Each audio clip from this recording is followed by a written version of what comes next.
Look, we from Philly. If you don't know, we run these streets the same way the birds run that NFC East. Giants is weak, Skins is trash. Cowboys every season whoop that ass. Look, it ain't no competition. We here for those who listen. Want nothing but the facts. That ego coalition. We could give two fucks about your trash ass team. Our concern is about that black, that white, that midnight green. The feathers on the helmet, bruh, our hearts indebted. Fly Eagles fly, what it's about, bruh. I said it, look up. But I just gotta know one thing. Are you ready? No! I said, are you ready? What's up,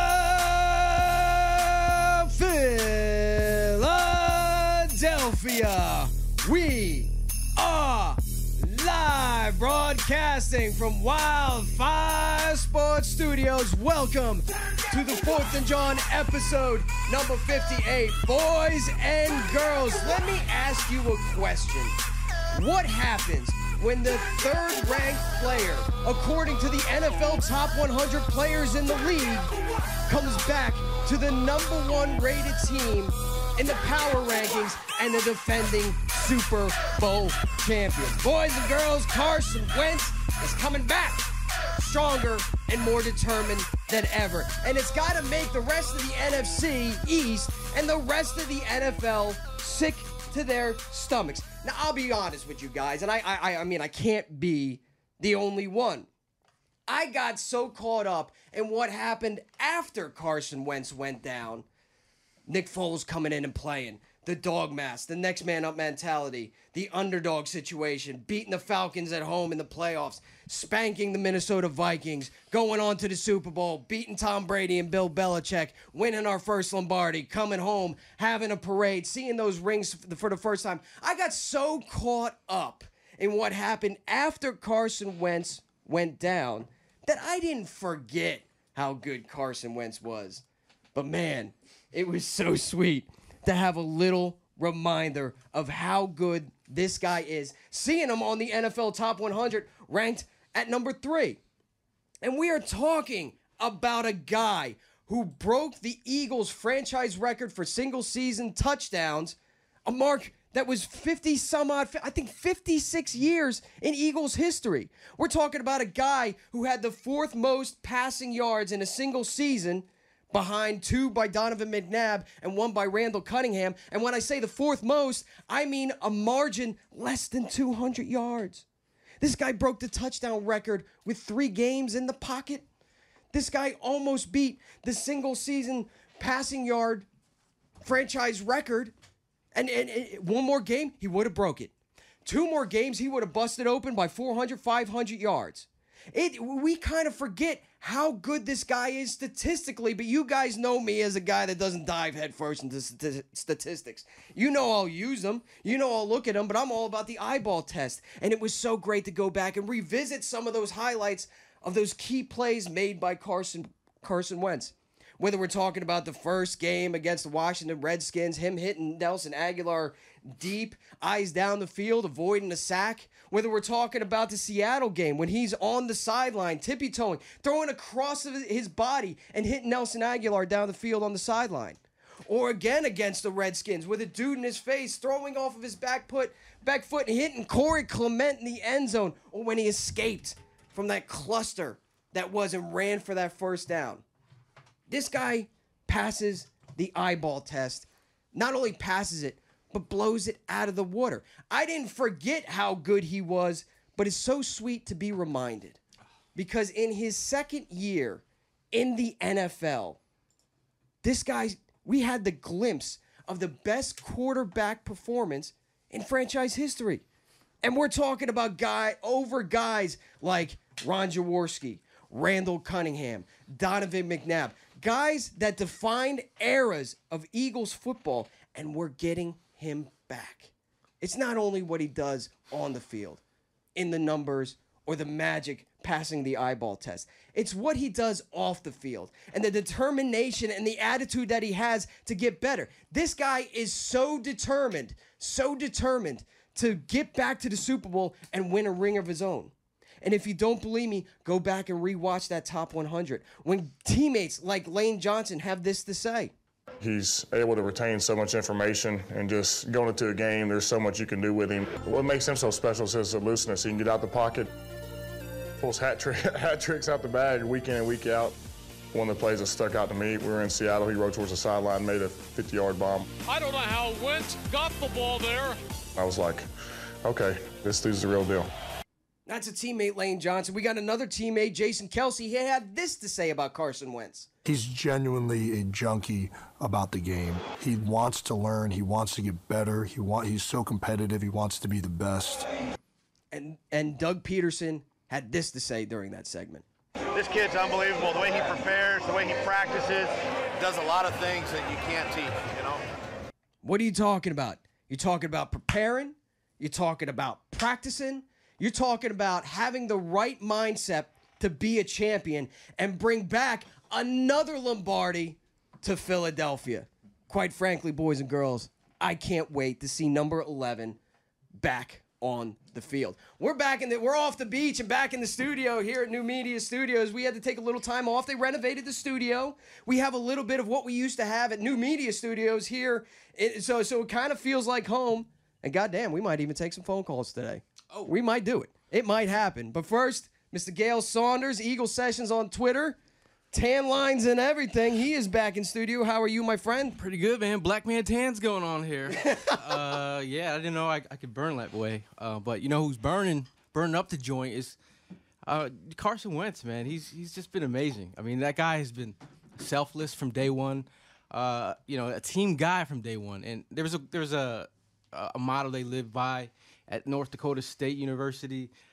This song is called the Herd Song, and the back end of the herd song, it's the law is the final word. For the strength of the herd is the bison, and the strength of the bison is the herd. And Carson Wentz, man, he's had that team mentality from day one. You know what I mean? And you saw it from, I'm thinking about that play when we were sitting there watching the Steelers game. Yeah. And he hit Darren Sproles down the sidelines, and I was looking at Eden. I'm almost in tears. I'm sitting there like, he's the one. he's Neo. He's the chosen one. Born in a manger in North Dakota. I got that feeling. And then, that last season, being there, the opening game against the Redskins, and the stadium being electric, and he breaks out of that tackle and hits Nelson Aguilar. I mean, you're like, he is the one. So, I mean, I feel like it's, the book is written, man. And, just like when he was at North Dakota State, he broke his wrist in week 2 of his senior year. This was the year where they're going to go back and win the championship. He missed the whole regular season with injury. He comes back in the championship game and wins them a championship. So thinking about this season, it could happen. He could come back from injury, and now he wins another Super Bowl with the Eagles. And I know that Carson wished it was him in that game. Oh. Sure, he was happy for Nick Foles. Sure, he was a team player. But it was paining him not to be in that Super Bowl. Mm-hmm. But quite frankly, as we gush over Nick Foles and the job that he did, credit to him. Everything that he did to bring the Eagles that first Lombardi. I'm not sure that Carson Wentz really is getting enough credit for putting the team in that position to get that first Lombardi. Because I'll be honest with you, if Carson doesn't set up the team before he goes down in a position where all they have to do is win the last 2 out of 3 games, right? Mm-hmm. I'm not sure if Nick Foles, who struggled in those last 3 games, treated it like his preseason, right? Mm-hmm. I'm not sure that if the Eagles had to go on the road, specifically during the wild card weekend, I'm not sure we're here talking about this. I'm not sure we're here talking about Lombardis. I'm not sure that we're here trying on rings and seeing how those feel. I'm not sure we're talking about any of this. Carson Wentz set them up. Now, Nick Foles finished the job, but we can't overlook the amazing run that Carson Wentz did and know that coming up, we've got a full 16 game, God willing. We've got a full 16 games. 19. 19. 19. I like it. I like it, buddy. You hear him on the mic. Evan Bubblegum Ear is working the soundboard. How are you today, Lobster Boy? I am still burnt to a crisp. I decided to go back to the beach today and abuse myself a little bit further, see if I could turn these into third-degree burns. Even it out? Yeah, I was just trying to even it out, get the back done a little bit. But talking about this top 100 ranking, I think that the coolest thing about it is that this ranking, there's like during the off season, the NFL needs to stay relevant, right? So they come out with stories all the time. This story came from this was a poll done by the players. These are the guys that are actually going up against Carson Wentz and the ones that are actually competing with him. These aren't writers. These aren't unbiased. These are just these are the players that are playing against him, and I think it's the highest form of respect that they find him in the top 3 of all the players in the NFL. And then you go back and you look at that soundbite that I played about Doug Peterson, and he was talking about unteachables is what Carson has. He has a lot of unteachables in his repertoire, and I really think that I understand what he's saying by that. Where I feel like there's a lot of players in this league that have a lot of God-given talent. Odell Beckham, for example, but they don't have the mentality to stay with it, stay hardworking. I think Carson Wentz is like the perfect storm of the great mentality, a hard worker, and just unbelievable talent. And to win a Super Bowl and then have that guy coming off of ice, how can you not feel like we're gonna make another run? Honestly, I mean, he's gonna be super hungry too. Yeah, you know, he's still got stuff to prove. He's coming out with a chip on his shoulder. And something that you and I discussed when a mutual friend of ours allowed us to try on the Super Bowl ring. I'm going to tell that story about you. I'm going to tell that story about you.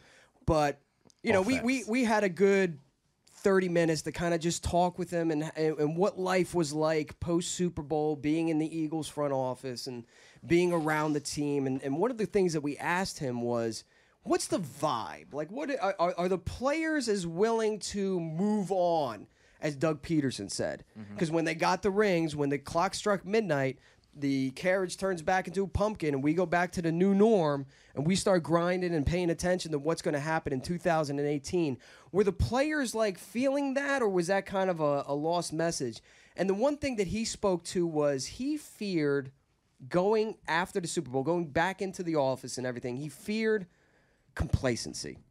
He feared that this team was going to feel like, hey, we won the Super Bowl, we're going to party it up, have a little bit of a Super Bowl hangover that you've seen so many of these other Super Bowl winners have, where they just going to be satisfied, you know, kind of just wearing that ring and partying for a while and not focus on the future.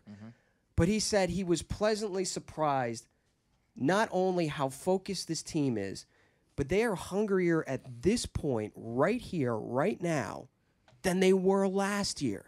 Because they know what it takes to win one.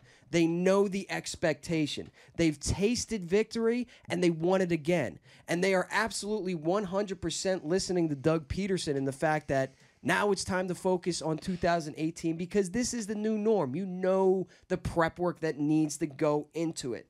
And that all starts at the top. That all starts with Carson Wentz. He tweeted something out earlier. Lacey, I'll ask you to pull up Carson Wentz's tweet earlier. But you can just tell by the way he's tweeting that guy is ready, he's focused, and he's going to be leading this team. Oh, we got it right here? Let me see. Go ahead, Gail. Go ahead. Yeah, Carson tweeted out 13 hours ago, embrace the grind in all capitals. The moment nobody's watching, the early mornings, the extra reps, the commitment, the sacrifice, the burden of responsibility, the daily aches and pains. If you only do it when the lights come on, you'll always fall short. Say it with your chest. I love it. I love it. You know what? I think we're going to try something. We're again, we just got the studio renovated. That's why we're off for the last 2 weeks. Just for grins and giggles, to kick it old school, I think we're going to try to take a call. So caller